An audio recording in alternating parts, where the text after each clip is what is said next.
pessoal! Sejam muito bem-vindos a mais um episódio do nosso podcast Fonte Jovem. Eu sou a Ana Clara Eu sou a Emily. e hoje o nosso tema é as práticas do Evangelho. Para nos guiar nesse tema, nós temos um convidado muito especial, Caio. Oi, boa tarde. Boa tarde. Então, Kai, a gente sempre começa com uma pergunta clássica, só que a gente resolveu dar uma mudadinha hoje. E a gente queria saber quando foi que o Espiritismo ele entrou em você e quando foi de fato que ele passou a fazer parte da sua vida.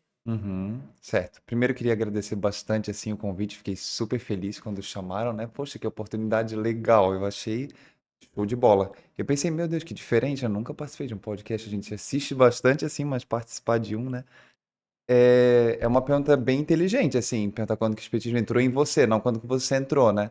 Porque eu sempre participei do meio espírita, meus pais eram assim, são, e eles me levaram desde a infância, desde a juventude. Só que eu não gostava muito, eu era do bagunceiro, assim.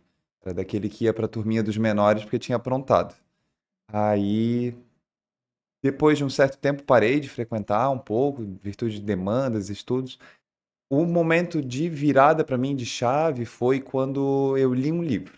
Foi um livro que me marcou profundamente. Foi em 2018 isso. Ele se chama Paulo e Estevão. Até então eu gostava muito de ler Fonte Viva, Vinha de Luz, Minuto de Sabedoria, né? Livros de mensagens, assim. Até que a minha tia, que foi uma das minhas evangelizadoras, ela pode confirmar o que eu falei de eu ser meio travesso quando criança. Ela falou assim, ó, mas ler só livro de mensagem não adianta. Tu tens que se aprofundar, tu tens que entender, estudar. E aí ela me deu esse, Paulo e Estevão. É um dos 5 romances do demônio. Para mim foi transformador. Daí então comecei a frequentar mais as palestras, comecei a ler um pouco mais, me interessar mais e me apaixonei. E você se considera trabalhador espírita há quanto tempo? E a gente tá no movimento espírita atuando, eu acho que desde ali de 2019, por aí, aham, que daí frequenta um pouco mais estudo, daí começa a ministrar um estudo, fazer uma palestra, participar mais ativamente, assim, 2019, acho, 7 anos. Uma coisa que a gente acha muito interessante é que você escreveu um livro, né, que você quer ler, Uhum. Atitudes Simples e Práticas para Todo Cristão. E a É. gente queria que você pudesse falar um pouquinho sobre o que te inspirou a escrever esse livro. Nossa, esse aí foi completamente inesperado, não, nunca tinha me planejado assim para escrever. Ano retrasado, fevereiro de 2024, eu estava voltando de um passeio na praia e aí eu, na hora de estacionar a moto, eu escorreguei, assim, no estacionamento de casa. E aí derrapei e caí, aí eu tive uma lesão, tive que ficar em casa 6 semanas. E aí o que que acontece? Quando tu fica em casa há muito tempo, tu tem muito tempo disponível. E aí eu sempre gostei de ler, só que daí a gente começou a ler mais, eu comecei a ler mais. E aí teve um livro que me chamou muita atenção, porque ele era muito ruim. Foi um dos piores livros que eu já li. Aí eu pensei assim, nossa, se é pra escrever um livro assim, até eu consigo. Eu falei, mas por que não, né? Nossa, eu podia falar disso, disso. E aí trazer. Aí eu abri um Google Docs, que ninguém mais usa o Word, hoje em dia é só Google Docs. E aí comecei a anotar. O nome do documento era Insights. Aí eu escrevia, podia falar disso, disso. E aí daqui a pouco comecei a botar a mão na massa e fluiu. E foi, escrevi. Aham, Legal, uma inspiração aham. muito legal pra gente. Coisa boa. Sim, demais. O evangelho, ele é muito interessante pra gente, né? Porque ao mesmo tempo é uma parada, assim, complexa. Por que que você acha que é tão difícil ver ele no dia a dia? Por onde o jovem pode começar a fazer os evangelhos, a ver e tal? Sim. Eu acho que a gente ainda pensa Jesus muito longe, assim, né? Uma figura muito distante. Enquanto que, na verdade, para mim, assim, né? Pelo que eu penso, o evangelho não é tanto o que está ali naquelas páginas amareladas da Bíblia, é a mesa do teu jantar, é a tua sala de aula da faculdade, é o trânsito que tu pega para ir trabalhar. Eu acho que essa é uma atitude simples que a gente pode realmente vivenciar o evangelho. E principalmente pra gente que é jovem, porque se parar pra pensar, Jesus foi um jovem, né? Ele não chegou nem aos 40 anos. É um pouco contraditório, assim, a idade dele, né? Questão de ano e tal, mas o fato é que ele era muito novo também. Ele começou novo, né? E não tem por que a gente pensar que, pelo fato de ser jovem, não precisa também trabalhar ativamente, né? Uhum. Hoje em dia, a gente começa a pensar que o evangelho é uma coisa simples, só que tem muita dificuldade, não costuma fazer todo dia, né? Se realmente Uhum. fizesse, provavelmente estaria num nível muito mais alto, né? A pensar que é uma coisa fácil, mas costuma ser uma coisa complexa, né? Sim. É porque às vezes a gente pensa assim, pelo menos eu penso, não, uma prática espírita. Ah, é a palestra, é o estudo, é o podcast. São coisas maravilhosas, mas é igualmente o filme que tu assiste em casa com a tua família, a maneira como tu conversa com aquele amigo quando tu estás atrasado. Eu acho que tudo isso é convite, assim. Pela ótica de Jesus, eu penso que, por exemplo, o trabalho, ele deixa de ser uma obrigação para pagar boleto. Ele se torna a vinha do Senhor. Entende? Eu acho que é essa virada de chave que a gente pode ter, como a gente visualiza as coisas, bem como tu falou, aham. A maneira como a gente enxerga. Tem algumas outras práticas diárias que tu acha que ajudam a gente a manter a conexão com o evangelho? Tem, aham. Uma das minhas preferidas, que é até o capítulo 6 do livro, olha só que leve propaganda, é ter, acho que uma prática, assim, de gratidão. Ser grato, assim, é transformador. Teve um livro, inclusive, da Joana, que se chama Psicologia da Gratidão. Foi um dos melhores livros que eu já li, assim, e ela me fez enxergar um negócio que eu nunca tinha pensado. Ela disse assim, não disse assim, a ideia dela foi essa, esse aqui eu traduzindo, né? Tu vai, por exemplo, para a faculdade, vai para o trabalho, aí tu chega no trabalho, chega bem, tu chega com saúde. Poderia ter acontecido um acidente?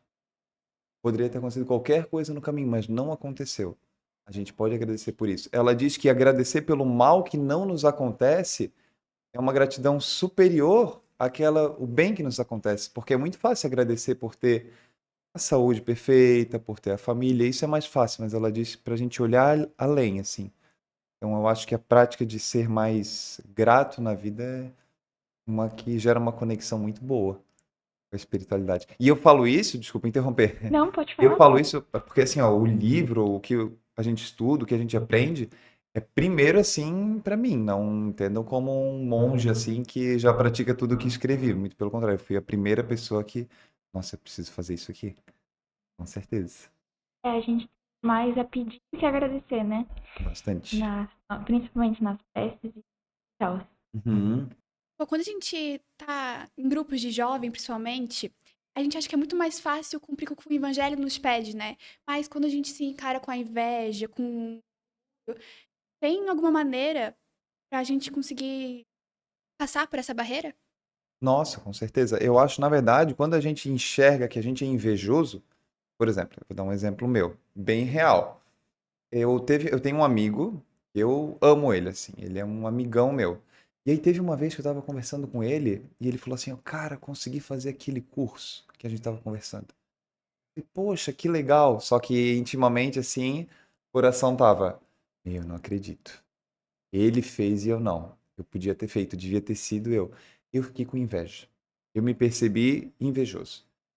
Eu acho que assim, quando a gente enxerga um defeito nosso, é o momento mais alto para nós da nossa vida. Tem uma frase do Paulo que ele diz o seguinte: quando eu estou fraco, é quando eu sou forte. Quando a gente só enxerga assim, poxa, estou indo bem, estou trabalhando, estou fazendo, estudando, pode ser um momento de maior fraqueza, porque a gente pode achar que é de alguma forma superior a outro. Mas quando a partir do momento que tu para assim, tu vê, meu Deus, fui invejoso. Nossa, podia ter falado com meu pai de outra maneira. Fui um pouco rude. Ali é o momento da humildade. Tu enxerga assim, ó, nossa, eu ainda sou rude. Então quando tu vê o outro grosso, tu para de apontar o dedo. Não, também sou. A gente deixa de ser um fariseu moderno, que julga o outro, e a gente se torna mais um publicano que bate no peito e fala, Senhor, eu preciso de ajuda. Quando eu tava lendo o seu livro, tinha uma parte muito interessante quando você fala sobre a ironia, né? Hã? Que é melhor a gente fazer, aguentar a ironia pra nós do que ela passar pro outro, né? Essa parte foi uma das partes muito interessantes que me pegou quando eu tava lendo. Poxa, eu não sabia que tinha lido, coisa boa. Gostou? Eu achei Ai, muito que legal. interessante, Aham. porque, como a gente fala, quando eu pensei, o evangelho é o básico, a gente sabe que sobre o que se trata, só que a gente nunca faz. Quando eu fui lendo, Eu fui percebendo, principalmente com muitos exemplos bons que você dá. Um que eu acho que foi um dos que eu mais gostei foi o que você dá sobre o Mar de Sal, que Hã? eu adorei. Mas sobre esse assunto, acho que aquele da Urania me pegou bastante quando você estava falando. Sim, é um capítulo que eu separei exclusivo sobre as palavras, sobre o poder da nossa fala, né? E uma das questões que eu coloquei ali foi justamente essa, como a gente às vezes utiliza mal a nossa palavra. E uma dessas é justamente quando a gente é irônico ou sarcástico, né, de alguma forma. Às vezes soltam, assim, às vezes se escapa, sabe? Mas é uma coisa que eu tento me policiar muito, porque quando alguém é irônico comigo, eu fico muito chateado. O ego, assim, fica abalado, né? Poxa, imagina, assim, uma pessoa que ela faz uma pergunta para um professor numa sala e os outros riem dela. Nossa, isso é muito chato. E aí a gente se trava, a gente se prende, se limita. Então, eu acho que a gente nunca deve ser irônico. Tá?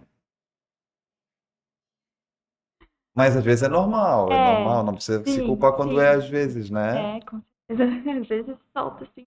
Às vezes escapa, é. É.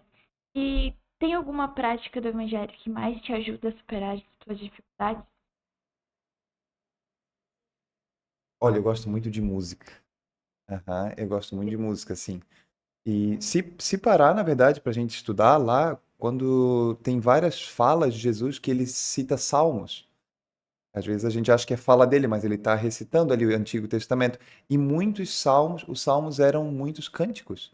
Então tem muitos momentos, inclusive o Haroldo fala isso, que tem partes do Evangelho que tem até métrica. Tem até como se fosse uma música mesmo, sabe? Quando tu pega ali o grego, né, a parte que ele traduziu. Então eu tenho certeza que eles cantavam muito também. E eu gosto muito, eu sinto assim que no dia que eu não estou tão bem, ou que eu preciso de uma inspiração, ou que eu estou bem e eu coloco uma música assim, e isso dali muda completamente a energia. E eu acho que o movimento jovem adora uma musiquinha também.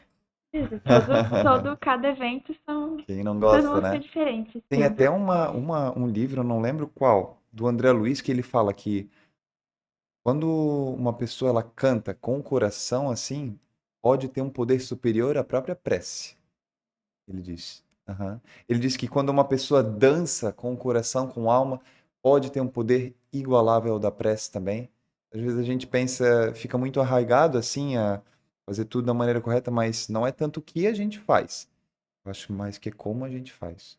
Inclusive é um dos capítulos do livro. As letras das músicas são lindas, né? Tem algumas São. que até parecem psicografias. São Aham. muito bonitas. Vocês têm uma preferida assim, uma que vocês gostam É, muito? Força do Bem. Força do bem? Tem. E Não aí, chega, tem uma Emily? favorita. Sempre ouço outra e daí vira aquele negócio que eu gosto de várias. Uhum. Sim, Mas sobre isso também, tem várias outras coisas que ajudam a gente, né? Claro que a gente tem coisas que ajudam nossas dificuldades, mas como fala no livro, outras coisas que ajudam. Às vezes uma pessoa, como se fosse o físico, né? sim, Ajuda bastante sobre com a nossa mente também. com certeza. Na verdade, a parte do físico, do cuidar do corpo, foi a primeira que eu pensei quando eu comecei a escrever o livro, porque eu sou da área da saúde, professor de educação física. E aí eu pensei, nossa, posso atrelar como cuidar da saúde? Não precisa ser vaidade, pode ser cuidar igualmente do espírito. Se a gente pega ali, né, Kardec, a Gênese, eu acho. Ele fala que corpo, perispírito ligado molécula a molécula. Então, o que faz um repercute no outro naturalmente.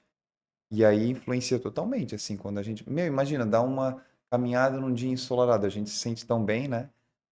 Acaba atribuindo aos dois.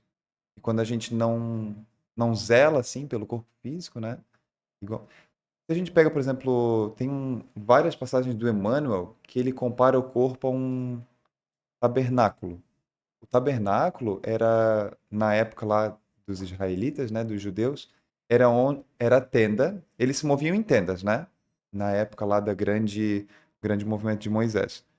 Eles viajavam assim pelo deserto, né, e eles utilizavam tendas. A tenda que continha a Arca da Aliança, que eram os 10 mandamentos, era chamada de tabernáculo. Era a tenda que eles entravam em conexão com Deus. E o Emmanuel ele faz esse comparativo, ele diz que o nosso corpo é um tabernáculo. É a tenda que abriga a arca, que abriga o espírito, o coração. Por isso que os dois têm que ter um cuidado, né? E Hum, aproveitando que você citou os encontros, Uhum. o tema do ERG desse ano de 2026 foi Evangelho. O que você achou desse tema Meu Deus, trabalhado foi lá hoje? maravilhoso. Foi tudo de bom, aham. Eu achei fantástico, assim. Nosso grupo foi muito legal. Eu tenho certeza que todos foram, mas o nosso acho que foi o melhor. Não, mas foi bem legal mesmo. Teve até uma parte que chamou bastante atenção, que a gente fez algumas reflexões internas, e aí um dos rapazes, ele falou assim, olha, eu o admiro, eu gosto muito, só que eu me vejo muito imperfeito. Como é que eu vou ser discípulo de Jesus, sendo que os discípulos morriam por ele, falavam assim, tinham tanto poder, tanta...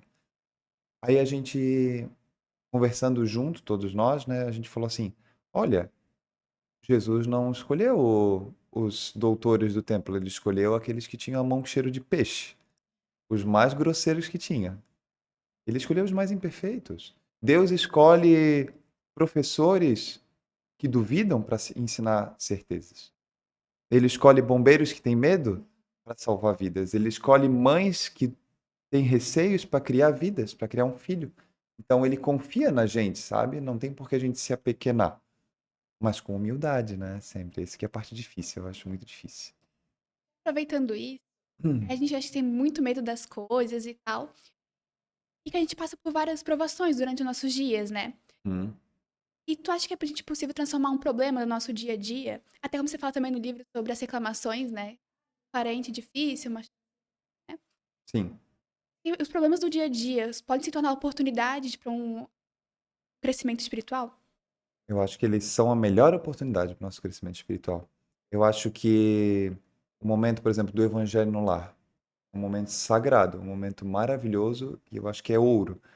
Mas o momento que a gente discute com o familiar é a oportunidade maior ainda de a gente se provar realmente cristão, espírita cristão, né? Porque é o mais difícil. Quando tá tudo bem, poxa, tá tudo bem, é mais fácil, né? A gente sintonizar, a gente falar bonito, né? O que precisa, a gente nunca pense que não precisa disso. Mas quando surge o problema, quando alguém me corta a frente, agora parou, graças a Deus, a fila do Ferrobolt, gente do céu. Antes era tudo uma fila só, quem pagava no passe, quem dava o dinheiro, e daí, meu Deus, aquela fila, gente. Agora passou, graças a Deus. Mas eu me via extremamente irritado lá. E era uma oportunidade, e todo dia eu falhava. Tava aborrecido com aquela Parece que fila. quando a gente pede, né? Ai, na hora de rezar, ai, como eu queria ter mais paciência. Daí chega no outro dia, parece que tudo te irrita naquele dia, né? Sim. Uhum. Imagina se tu convivesse com o Chico Xavier. Tu ia achar que tu era extremamente paciente, porque ele nunca ia te impacientar, ia viver com um anjo. Agora a gente convive lá com aquele dentro de casa, tira a nossa paciência. Ele nos mostra de fato que somos impacientes. Se tudo corre maravilhosamente bem, a gente ainda não sabe o quão pequeno é. Por isso que o Paulo fala, quando eu sou fraco é porque sou forte. Hum. Como que você acha que a gente pode manter valores espirituais nesse mundo de hoje, com a pressão social, com as comparações? Eu acho que uma das melhores ferramentas é a gente ter bons amigos. Eu acho que a gente subestima o poder da amizade, assim, do contato social, do convívio. Um amigo assim que ele não precisa ser um amigo perfeito, mas um amigo que tenha um ideal nobre, um amigo que ele vai te inspirar, que vai te acolher, que não só sintoniza com as coisas que são daqui, não que sejam ruins, né? Não é querer julgar ou criticar nada disso, mas um amigo que ele tem um ideal assim que ele pretende assim também ser um discípulo, né? Eu acho que é uma das melhores ferramentas que a gente tem. Porque a gente entrega as nossas dores, a gente ouve as dores dele, a gente ri junto, a gente percebe que não é o fim do mundo. Que a gente consegue, que a gente passa e que a gente tem com quem contar. Uhum. Qualquer Amigos. dificuldade, a gente fala, seja com um familiar, com um amigo, a sensação é poder desabafar, né? Poder e assim, ó, e desabafar mesmo, sabe? Não precisar ficar com receio assim, eu não quero incomodar ou vou atrapalhar ele. Porque pensa assim, tu gostaria de saber que teu amigo tá passando por dificuldade, e ele não veio te contar porque não queria te incomodar? Eu também não. Aí, então, poxa, fala, porque é uma oportunidade dele ser caridoso até. Ele que aprenda a escutar, para poder também te acolher. Eu acho que é uma ótima oportunidade. Amigos. Hum. Às vezes a gente sente, principalmente no mundo de hoje, né? Com a vida social, procurando diversão e também com a espiritualidade, às vezes quando as pessoas tentam equilibrar isso, algumas pessoas sentem que estão abrindo mão de alguma coisa. Como que tu diria pra tentar equilibrar? Nossa, esse equilíbrio é tudo, assim, é fundamental. Teve uma vez que a gente tava. Foi até um estudo de jovens ali do Bom Pastor, que também fizeram um convite especial para mim, eu também fiquei muito feliz. E aí uma menina falou assim: Olha, eu às vezes eu gosto de ver séries que não são espirituais. Eu gosto de falar sobre coisas que são da moda. Eu gosto de ver coisas que não são atreladas ao espiritismo. Tá tudo bem isso? Não tô acabando perdendo meu tempo? Eu não tô desperdiçando uma oportunidade? Aí eu falei pra ela assim, ó. Tu pega o livro O Evangelho segundo o Espiritismo, tu pega O Senhor dos Anéis. O Evangelho segundo o Espiritismo é infinitamente superior. Toda a vida. Só que se tu lê o Evangelho segundo o Espiritismo com peso no coração, pensando no que tu poderia estar fazendo, com receio, com medo, com mágoa, se culpando, mais valeria tu estar lendo O Senhor dos Anéis com o coração leve, tranquilo, que te deixa de bom humor, que te deixa feliz. Eu acho que esse equilíbrio. A gente ter a disciplina do estudo, do trabalho, do espiritismo, ou de qualquer religião que seja, mas a gente se permitir assim, ó, tranquilamente, aquilo que nos gera felicidade, desde que não seja inconveniente, claro, né? Desde que não seja algo que nos denigra, né? Mas, meu Deus, eu acho fundamental. Sentar assim com meu pai e com minha mãe e assistir uma série que não tem nada a ver com o espiritismo é uma das minhas coisas Sim, preferidas também. gosto bastante. É maravilhoso. Quando a gente erra, como que o evangelho costuma nos orientar para lidar com a nossa culpa e Eu, às vezes, me culpo bastante também. Eu acho que é um excesso de cobrança. Eu acho que, às vezes, a gente se cobra muito. Ou, às vezes, cai no outro extremo, né? É muito rápido em se perdoar. Não, tudo bem, todo mundo erra e segue em frente. E não aprende com aquilo que errou. Eu acho que é bem difícil achar esse equilíbrio de não se cobrar demais e não negligenciar o erro. Se a gente pega lá Jesus, ele sempre estende a mão. Ele sempre teus pecados estão perdoados. Pecado, né? A gente tem muito essa ideia de, meu Deus, é pecado. Mas pecado, na verdade, a palavra, né, ela significa errar o alvo. Tu só errou o alvo. Imagina que tá jogando um dardo, ele não caiu na linha exata. Vai tentar acertar novamente. Então ele estende a mão, ele é amigo, ele consola, mas ele diz: não tornes a pecar. Que nem tu tinha falado antes, né? Aprende com o erro. Aquilo que tu cometeu, poxa, na próxima tenta ser melhor. Eu acho que é nesse sentido, mas eu confesso que é bem difícil, eu ainda não consegui chegar nesse equilíbrio, assim, às vezes eu me cobro muito. Todo mundo tem situações que se cobram mais do que outros. Principalmente, acho que uma coisa, acho que dói mais quando a gente comete um erro, e tu percebe ele, repete ele novamente. Quando você percebe, acho que o que mais dói, às vezes a gente não entende. A gente não somos espíritos inferiores ainda, né? A Sim, gente tem muito que aprender, mas a gente tem que aprender com esse erro, às vezes a gente só se cobra com um tempo. sim. A Joana diz que isso é falta de autoaceitação. A gente ainda não se aceita.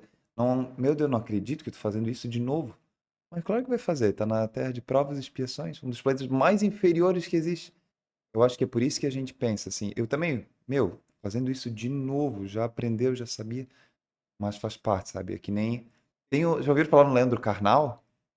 O Leandro Carnal é um estudioso, professor e historiador brasileiro. Ele dá palestras, assim.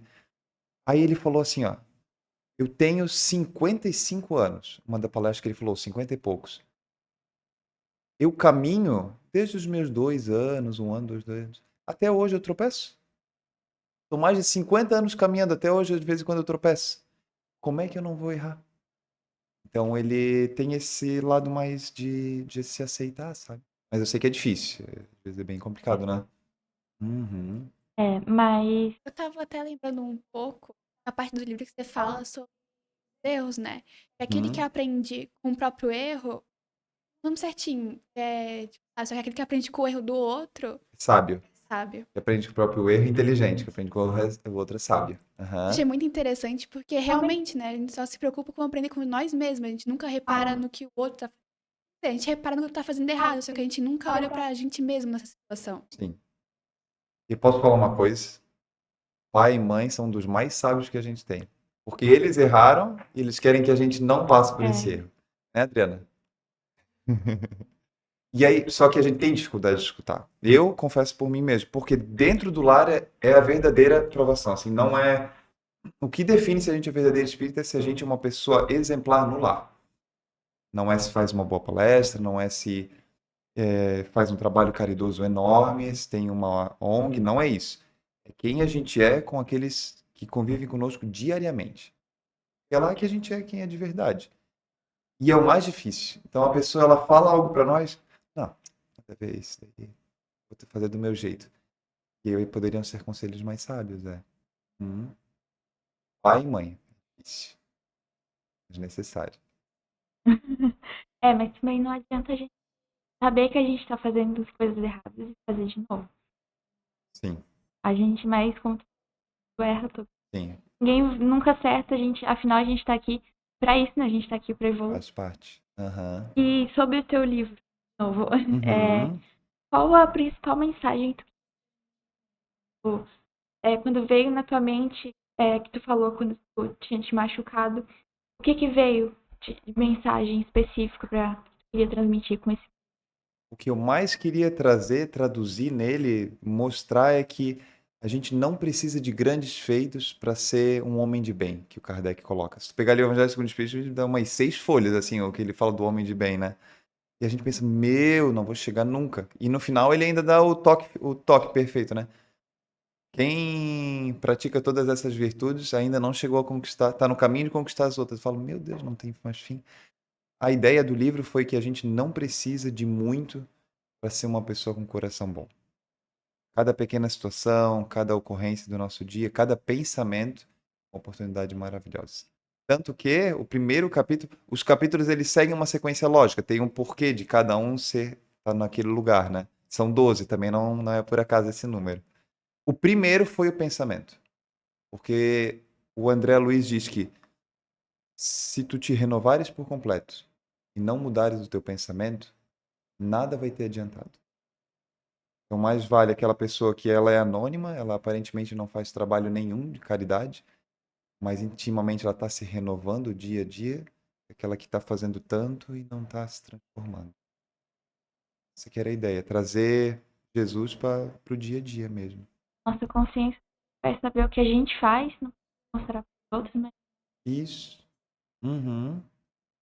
Também acho. Quando eu escrevi esse livro, teve alguma parte do Evangelho que mais te marcou? Uma passagem preferida, tu diz? Do Evangelho, não? Que chegou a te marcar. Se você estava escrevendo, estudando, estava escrevendo esse livro, alguma parte você estava lendo, percebeu que aquilo era realmente uma coisa importante, que marcou você. Nossa, que pergunta boa. Eu tinha pensado nisso, uma parte que, enquanto eu estava estudando na leitura, me marcou. Não teve nenhuma assim muito específica, mas uma que me chamou mais atenção foi antes de escrever o livro. No o último capítulo ele fala sobre a morte. Antes de escrever o livro, eu li um livrinho pequeno assim, que se chama Imitação de Cristo, Tomás de Kempis. É um livro cristão, não é espírita. E esse livro, nossa, ele é muito forte, gente. Ele é forte mesmo. Ele é muito sincero. E teve uma parte desse livro que o Tomás de Kempis, ele falou sobre a morte, sobre como a gente não se prepara para morrer. E aquela parte eu achei tão marcante que eu falei assim, meu Deus, algum dia eu vou ter que transcrever essa fala aqui. E aí eu grifei. E aí, no último capítulo, eu transcrevi a fala todinha dele. Eu acho que foi uma das partes que mais me chamou a atenção. Ah, E no nosso mundo hoje em dia, as pessoas muito estão com agendas cheias, dando conta de muitas coisas, fazendo muitas coisas e não prestam atenção que é realmente. E como você acha que pode encaixar o pensamento do livro e do evangelho na rotina dessas pessoas compromissadas? uhum. Eu acho que a gente sempre tem uma rotina meio cheia, assim, né? Sempre tem alguma coisa para fazer, alguma coisa para estudar, algo a ser, alguma obrigação, né? E eu acho que tem duas formas de implementar o evangelho. Uma é separando momentos para poder fazer esses encaixes. Por exemplo, Diariamente, disciplinadamente, ao acordar, a primeira coisa vai ser uma oração. Vai ser uma meditação, vai ser uma leitura breve. Antes das refeições, eu sempre vou fazer um agradecimento. Toda terça-feira, Evangelho no Lar. Eu acho que esses momentos disciplinados,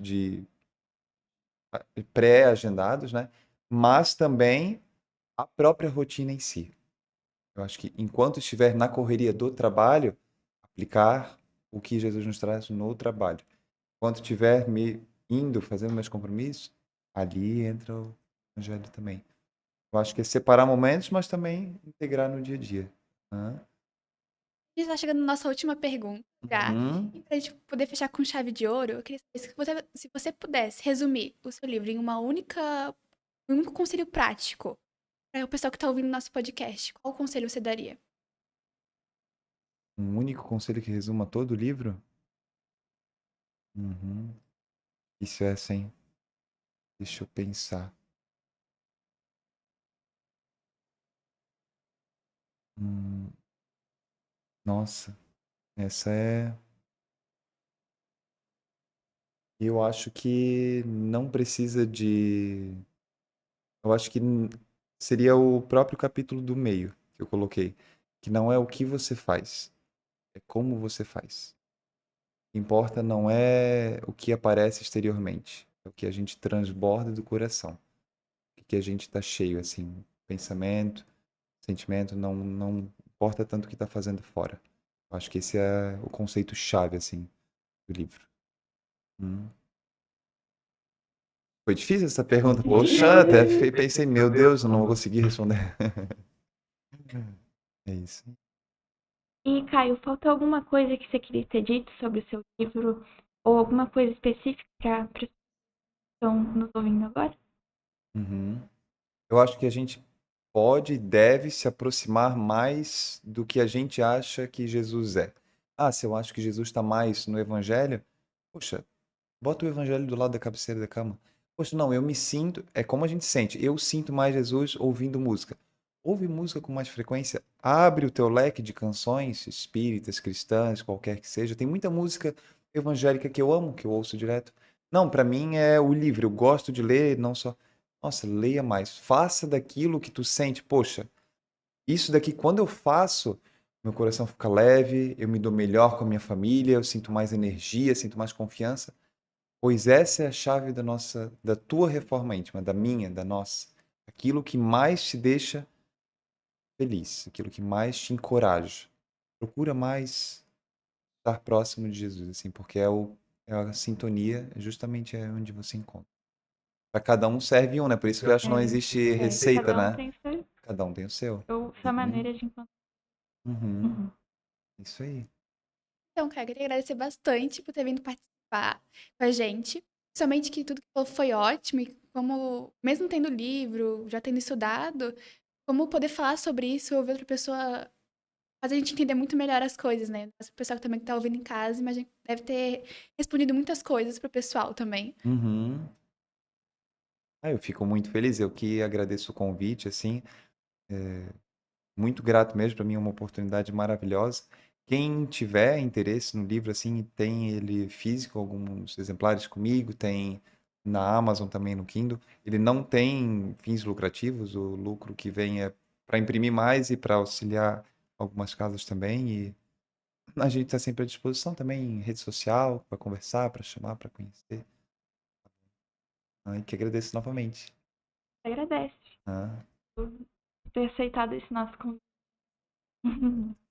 Então, galera, esse foi o nosso podcast de hoje.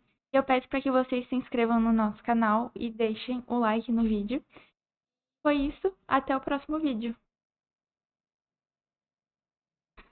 olhei para a câmera errada.